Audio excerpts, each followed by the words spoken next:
creyente, del cristiano,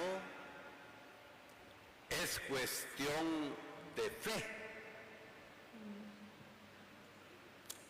Y la fe, bien lo sabemos,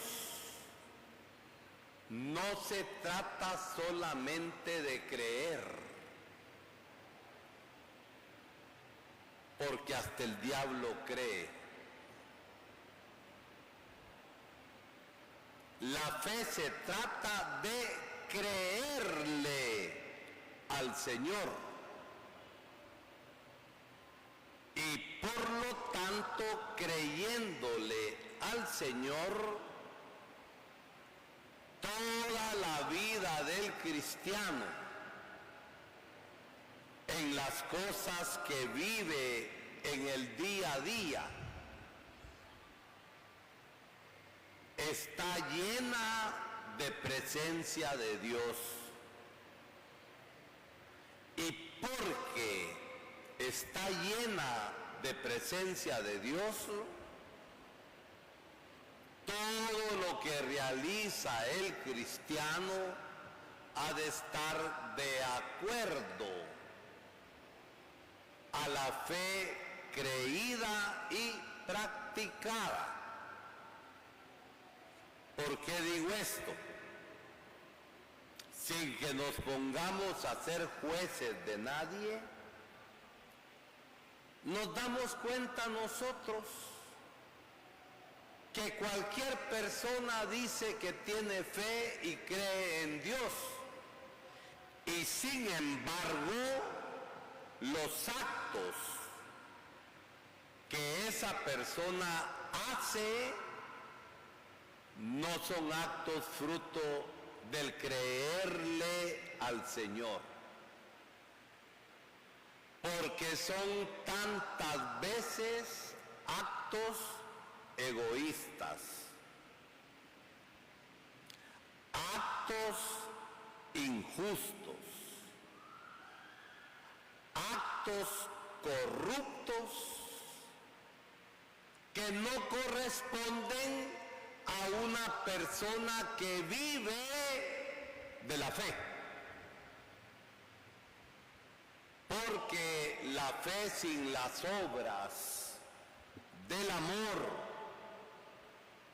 sin las obras de la justicia, sin una vida según la verdad, es una fe muerta,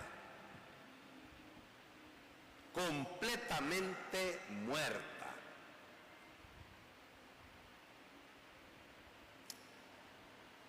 La fe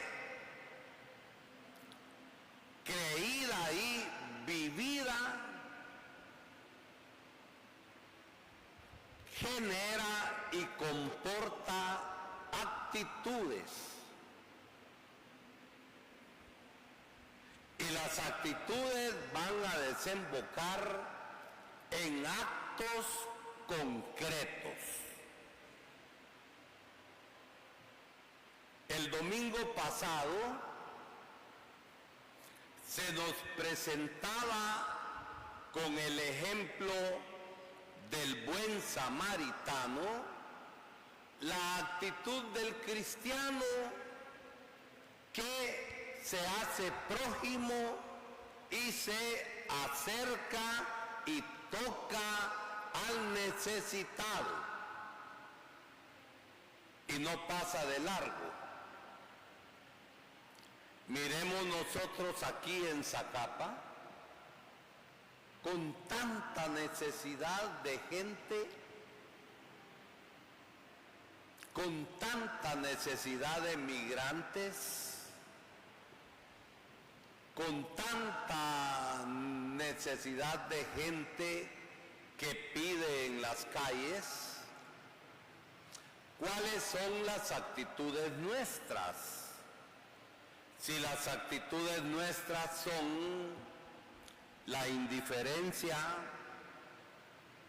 y por lo tanto al haber indiferencia ni siquiera se fija uno en el hermano. siquiera nos fijamos en el hermano, tenemos la incapacidad de ser solidarios.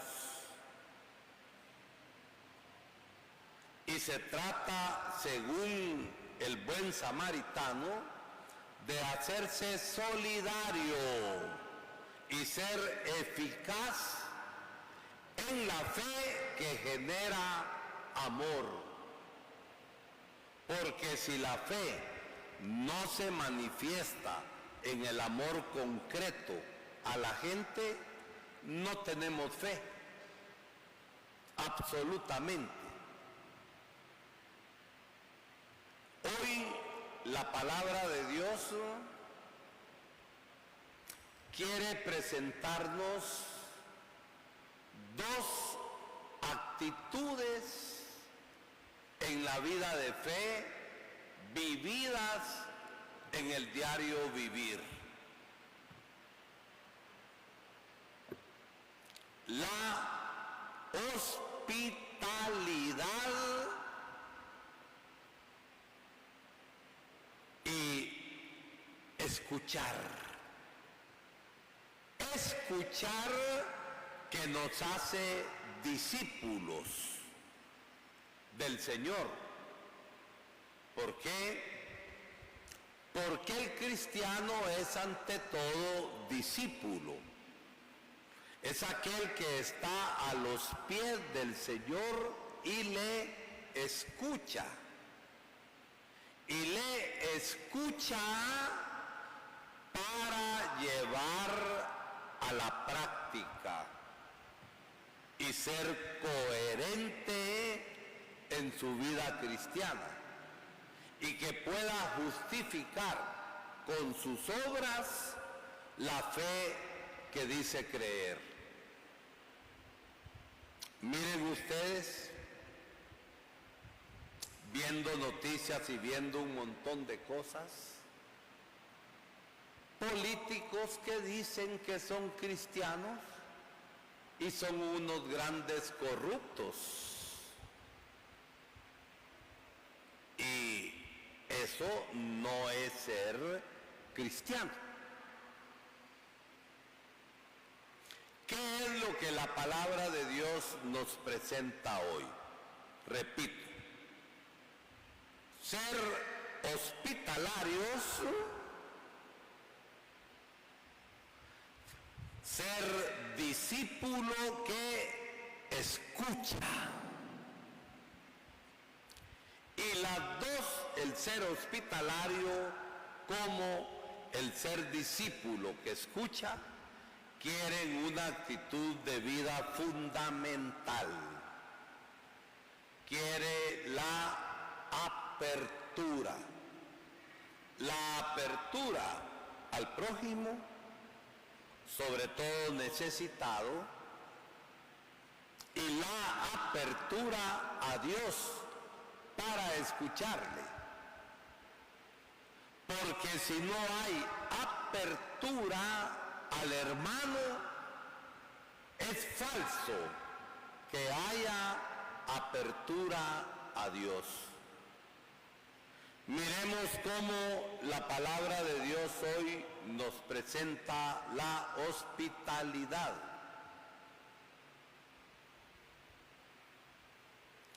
Abraham y su familia eran migrantes.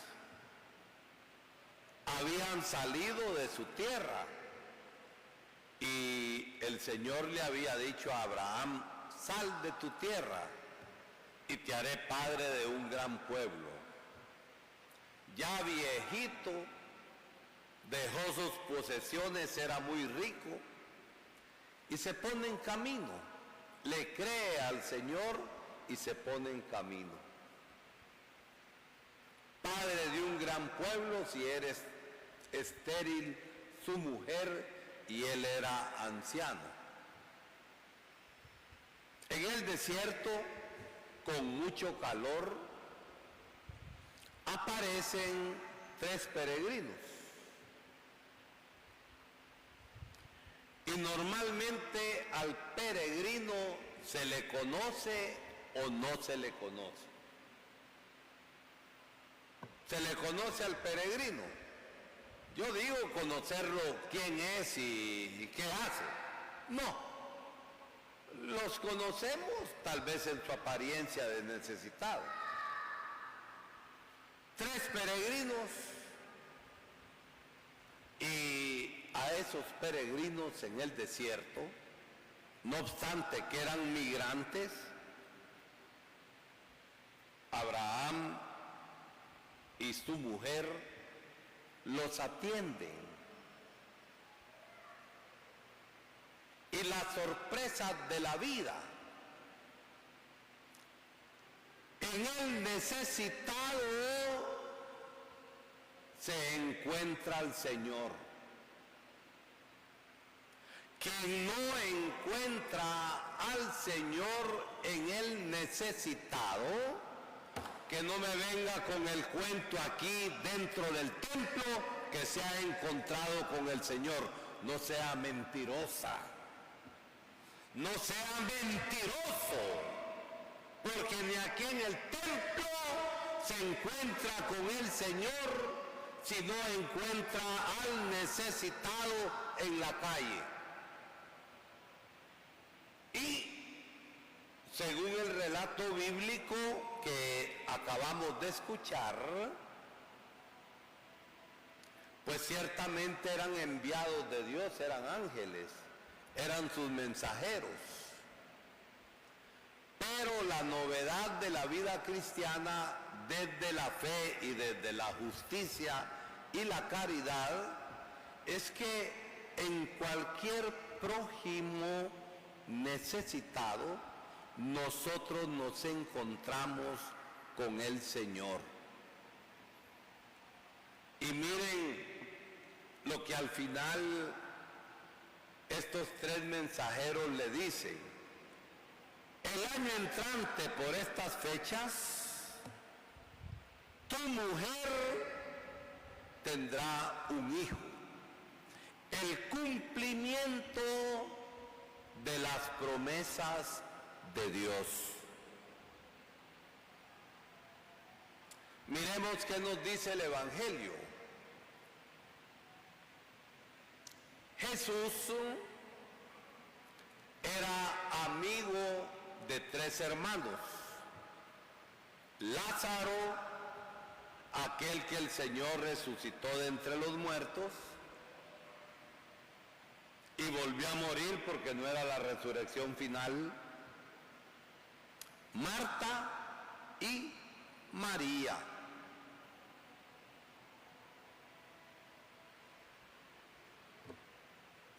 Llega Jesús y sus acompañantes, más de 13 personas, 12 apóstoles, Jesús y otras mujeres que acompañaban a Jesús.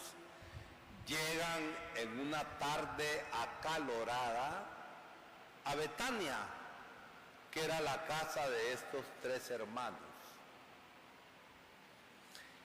Y vamos a notar cómo, con 2 actitudes distintas, pero un mismo modo de vivir la fe, estas 2 hermanas reciben verdaderamente al Señor. Naturalmente, Marta, al ver que era gentío el que le había llegado, ¿qué se puso a hacer? El oficio. Se puso a hacer comida y mientras servía las cosas, se puso un poco a hacer limpieza para recibir bien a los huéspedes, entre los cuales estaba Jesús. Y lo hizo movida en su fe por el amor. Solamente el amor en un mundo hostil, en un mundo violento, en un mundo de tanta apariencia, uno puede recibir a la gente solamente con amor. Naturalmente Marta, que no era señora que tenía servidumbre, también se cansaba. Mientras María, su otra hermana, se puso ¿a qué? A los pies de Jesús y se puso a escucharle. A cierto punto, aunque uno tenga amor y en medio de tanta actividad, no es cierto que a veces nos ponemos nerviosos, no es cierto que a veces nos ponemos tensos y el nerviosismo sale a flor de piel y entonces viene como que si fuera un reclamo. Señor, mientras yo hago el oficio, María no hace nada. Dile que venga a ayudar. Jesús reprochó las cosas de caridad que Marta estaba realizando. No las reprochó. Marta, Marta, tantas cosas te inquietan.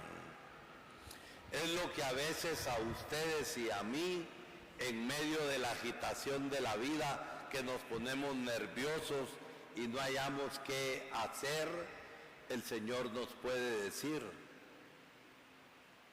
el que hagamos las cosas gozándonos de aquello que hacemos, porque con nerviosismos y con bravuras se goza uno las cosas que realiza, o no las goza uno. No las gozamos, porque el enojo y la preocupación nos impiden vivir el momento de amor, el momento de servicio, el momento de entrega. Y simplemente Jesús dice que María se quedó con la parte mejor. Sepamos nosotros en nuestra vida, aún en medio de los grandes quehaceres que todos tenemos, saber también escuchar al Señor. Y si ustedes quieren, en medio de la vida, en medio de todo eso que se realiza, sepamos descubrir la presencia del Señor que nos dice, vengan a mí todos aquellos que están fatigados y agobiados, y yo los haré descansar. No se trata de dormirnos en las actividades que hacemos, se trata de animarnos para que sigamos amando, pero también sigamos escuchando como discípulos la voz del Señor. Estas lecturas que hoy hemos escuchado, sobre todo la del Evangelio, nos hace pensar un poco también en el gran rol que tienen las mujeres en la sociedad, que tienen las mujeres en la iglesia, y que a veces la misma sociedad no reconoce, y que a veces en la iglesia también somos un poco reacios porque se nos mete también el machismo. Y la mujer capta cosas que el hombre no capta. Y miren, en la mayoría de nuestras comunidades, ¿quiénes forman las comunidades cristianas? ¿La mayoría son hombres o la mayoría son mujeres? Mujeres. En los servicios de caridad, En los servicios donde se necesita presencia y oficio, ¿quiénes son las que más están? Las mujeres. Y en nuestras comunidades de las aldeas, donde faltan hombres de fe, hay mujeres que son delegadas de la palabra. La mayoría de catequistas, ¿quiénes son? Hombres y mujeres. Mujeres. Y ahí el rolo de la mujer es bien importante en la sociedad y en la iglesia. Que el Señor nos dé la fe de Marta para perseverar en medio de los trabajos duros de la vida, y que el Señor nos dé la fe de María para saber contemplar, escuchar y llevar a la práctica todo aquello que el Señor nos dice diariamente en el encuentro, sobre todo con los más necesitados.